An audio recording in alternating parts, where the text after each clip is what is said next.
Good afternoon. I'm Mark Shafer. Welcome to National Trails Day. We are here at 1 o'clock at the Bonifield Cabin for the official open house after its restoration, or partial restoration, I should say. We're on the second phase of several phase process of restoring the cabin that was built in 1838. We've put a new roof on it, and the part that we're celebrating right now is the newly laid floor, refurbished foundation, and so forth. We're going to have a ribbon cutting, and representing the pioneers who built this cabin are Brian Bogards and Samantha Cruz, and they are Rhodam and Nancy Bonnifield. So would this lovely couple cut the ribbon? All right. Thank you. Would you hold this? Yeah. And then we're another important member of the Bonifield restoration team is Keith Shafer, my dad, who milled the oak logs that we had to use to replace rotted logs around the base of the foundation. So, Dad, if you want to snip your bit. I want to say a few words first. Sure. I found these scissors half buried down in Bentonsport by a house that is either built in the same year as this or in 1839, just outside of it, or beside it. And it was so rusty, it wouldn't work. And being from the Depression era, I decided I'll make it work. And so I soaked it in diesel fuel for months, and then gently tapped it and got it to work. And then, of course, I polished it and put a file to it, and it was such good steel that my file wouldn't touch it, so I had this commercially sharpened. So I'm positive this will cut it. Am I going to have a chance to say something sometime? Yeah, we'll do a run through later. Okay.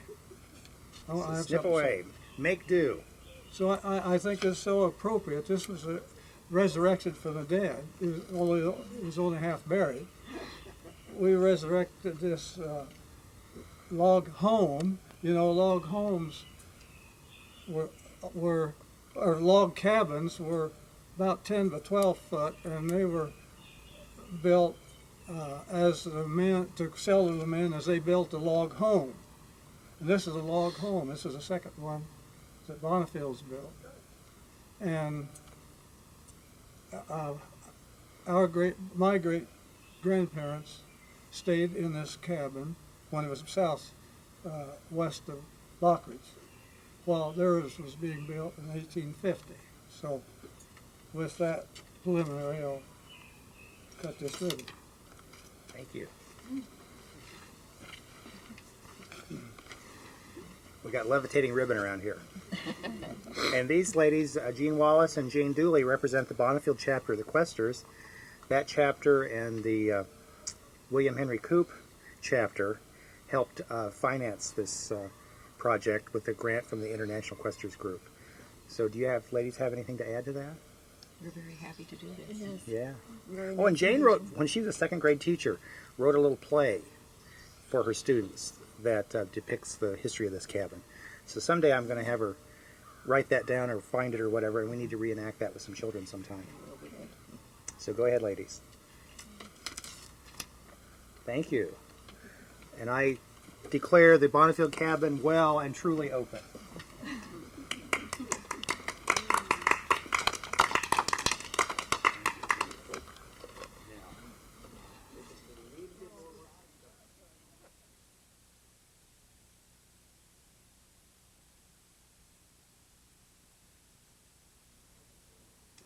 Okay, here we are on the inside.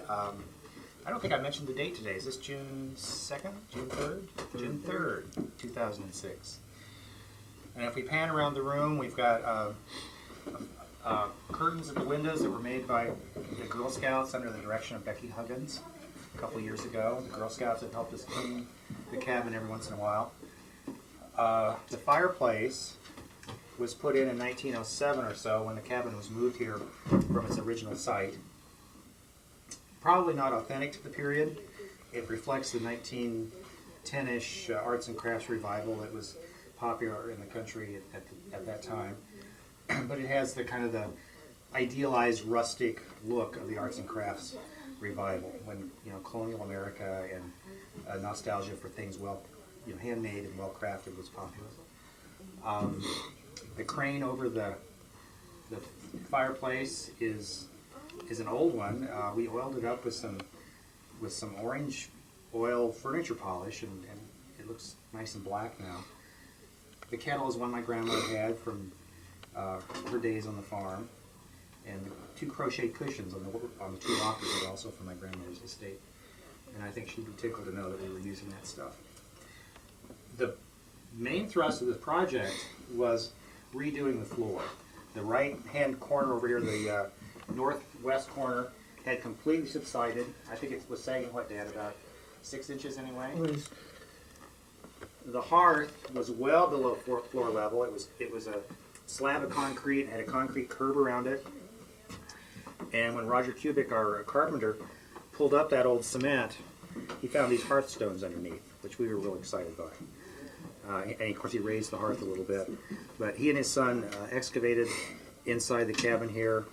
They went down, what, a good foot anyway.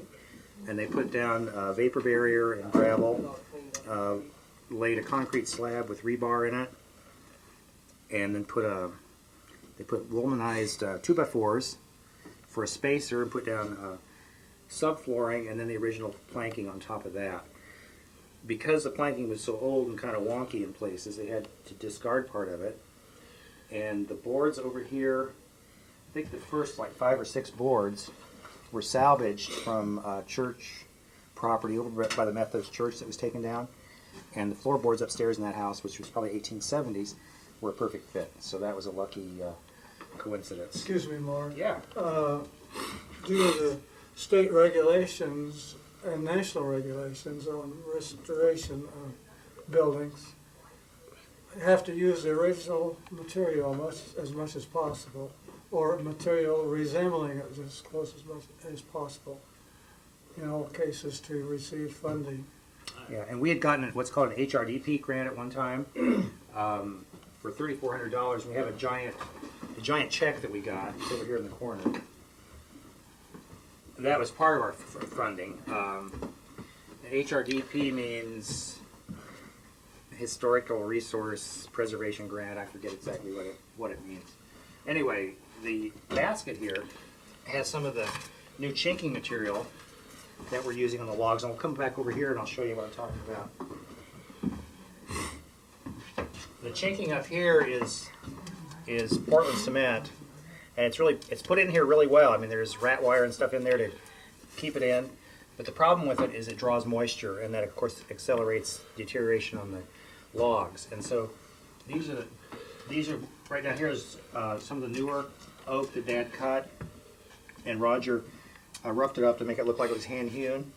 But the chinking material is specially designed so it breathes, and I have some of the interleaving stuff here. It looks like styrofoam, but it compresses and will conform to the irregularities of the log. And you stick that in the gap, and then cover it with this mortar-like stuff. And it looks like, it looks like regular chinking, but it's better for the wood. It lets the wood breathe and doesn't trap moisture. Board of Supervisors have been very supportive in our endeavors here. One of the porch posts out front on the porch, the west one, was completely rotted away when they did the roofing project a few years ago. And wasn't it Steve Bergmeyer? I think he had an 1850s barn post, a beam from an old barn that we reused for that. And I've got a great picture of Dad hewing that up, squaring it up a little bit, so it wasn't quite as crooked as it came to us. I had really good help. Alan Smith, one of my ex-students from Fairfield High School, was really instrumental in helping us get things cleaned up. Mel Swigert from the Historical Societies helped us. The financial support from Questers has been greatly appreciated. And who made the flag? Florence Shriver? Is that her name? Mm-hmm. Yeah. Florence Shriver made the historically appropriate flag that's hanging out front. It has 20, I forget, I counted them, I can't remember, 20-some stars. the same number of stars as were states in the Union in 1838 when this cabin was first built. Now, over here on this wall are pictures of Bonifield family members. This is Wes Benson Bonnifield, who was the son of Rhodam, who built the cabin. And I'm guessing there are no photographs of Rhodam Bonnifield in existence. But he helped build the cabin as a boy, and about 1905 or so, wrote a letter to the Old Settlers Association describing life in this house as it was when it stood near Lockridge.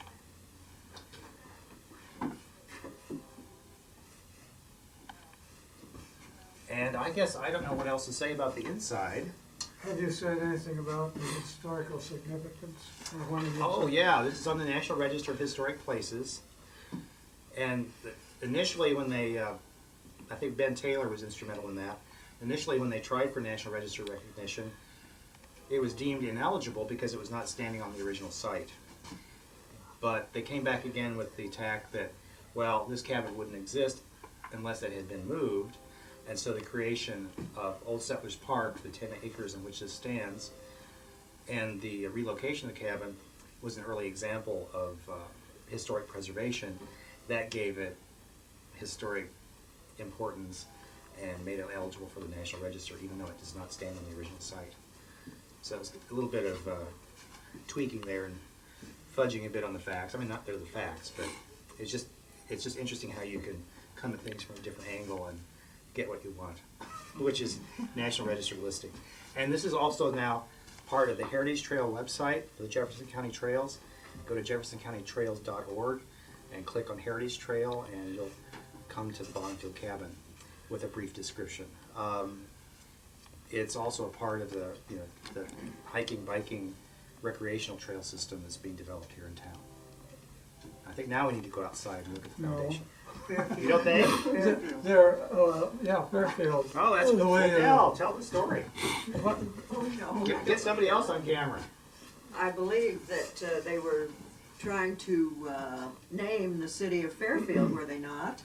And Mrs. Bonifield came up with the title Fairfield with tongue-in-cheek because it represented a bonny field. Am I not right on I that? think you're right. Uh-huh. If we can believe what the history Yeah. books say. and logically, That's right. Yeah, So that's how the city of Fairfield came to be named, right in this house. and the territorial commissioners that had platted out Fairfield stayed in the Bonifield home on their way back to the territorial capital in Burlington. And that night we're discussing a good name, and that's how all that happened. Okay. Yeah, some of this stuff, you tell it so many times you forget to tell it sometimes. Okay, now do I have permission to go outside? Yeah. yeah. All right.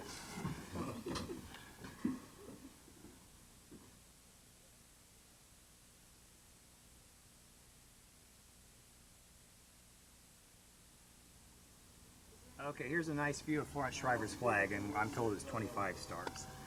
And all that's made by hand, none of that's printed. She did a really nice job. And what a good idea. That was a really good idea. Now, one of the things that we still need to do is rechink the chimney.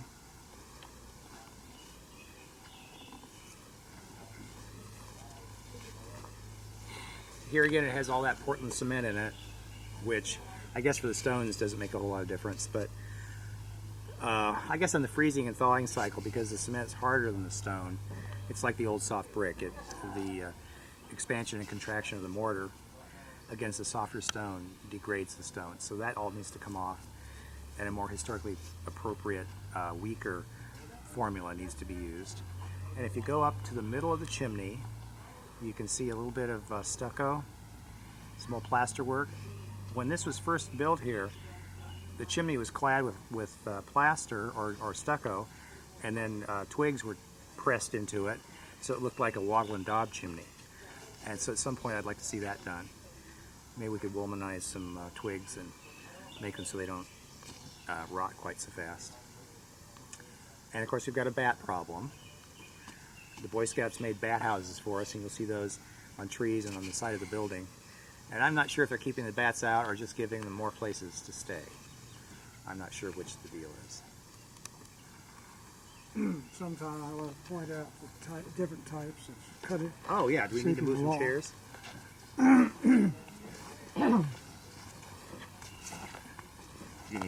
You need some sand? Yeah, do we need to move a chair? Let's see. No, this one and this one show up.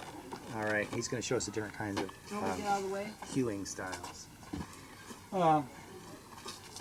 Apparently there are at least 2 men that hewed these logs when this was built. 2 different styles, or maybe even 3.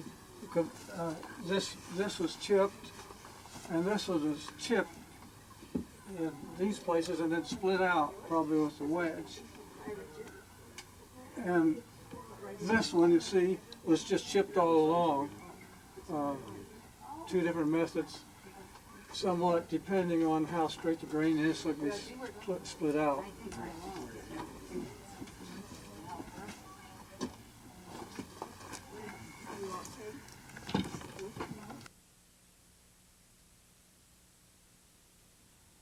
Okay, now we've got a view of the east wall, and you can see the new foundation that was poured along there. And our carpenter, Roger Kubik, and Cooper Norman, who's a historic preservation architect, were discussing, the ins and outs of this, and decided that copper flashing on that foundation footing, or on the top of it, on the sill, would be a good way to keep moisture out of the woods, or out of the wood. It's like a vapor barrier. And we completely eliminated the bottom log of this on this east end because it was so close to the ground, and probably could have replaced that next one. It was a lot worse, in a lot worse shape than we thought. So we got some epoxy filler, and you can see it's gray, and Roger Kubik scored it, made it look like the cracked and fissured old wood. And I don't think any of the new chinking, we've got new chinking along the bottom left-hand corner, I guess, but it's still the old chinking on this end. And we can see the new chinking better on the north side. You might also want to get a shot of the HRDP REAP project picture.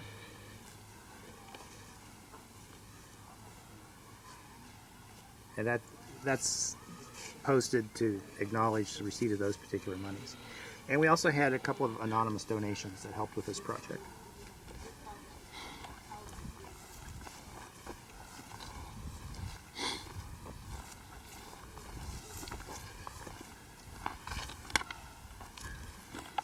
And then here we are on the north wall.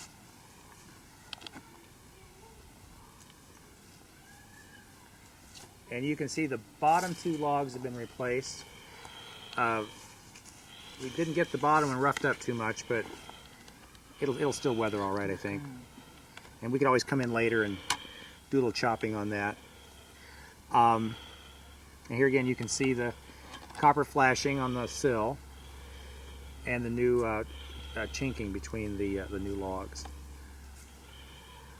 The other nice feature is that Roger reworked the north door. We put some hinges on it. We were trying to find some old barn hinges and just didn't get the job done. So we put new hinges on those, and we'll need to either paint those black or put salt on them and get them to look a little more rustic. But it'll be nice to be able to open that north door on really hot days and get some ventilation going through the building. The other thing I didn't mention is that we put antique cast iron registers in the 4 corners of the room to help facilitate a little bit of air movement in that gap between the subfloor and the concrete slab. And these old tie rods look like they're from old bridges or something. Those were put up years and years ago to keep the building from falling over. But they're not taut. They're loose. I don't think they're doing anything. They're just there, but we're afraid to take them off. And finally, the drain spout. Because the cabin leans a little toward the south, water runs down the sides. So my neighbor down the street on West Washington was taking down his old guttering. So we put one of his gutters up, and we still need to work out a better discharge system than corrugated tin propped against the wall. And we've got the trench along the north wall that needs to be landscaped and filled in. But we're getting there. The other thing we need to do besides rechinking the chimney is to put preservative on the logs. One of the options is what's called a borate impel rod, where you drill holes into the log and put in these little fingers of a borate material that slowly dissolves in humidity, and then by capillary action works its way into the wood, and it acts as an antifungal, antibacterial instrument. But that involves drilling lots of holes, and I'm not sure if we want to do that. Maybe a topical application once in a while would be better. And we need to work up like a 20-year maintenance schedule, so that every year we do a little something and don't get to the point where we have, at this point, this is just like an emergency kind of, let's save it or we're going to lose it kind of a deal. And I think we've saved the cabin, but to keep it around for another 100 years, we need to keep it up better than it has been the last 40 or 50.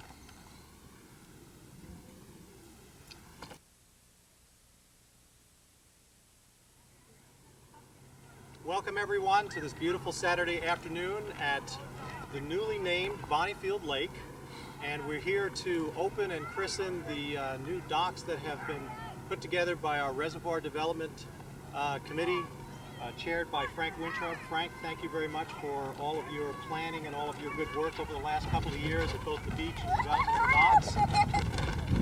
And the wind has come up at a nice auspicious time, so we will officially open the docks by cutting the ribbon. 1, 2, 3. Looks like yours. Here we go. Okay. Good job, Mr. Mayor. Very good, Frank. Thanks to the city for the support and the recreational advantages for the community. Our pleasure. Our pleasure. May may we get more boating and more swimming and more fishing and a lot more recreation out of our great facilities that we have. Terrific.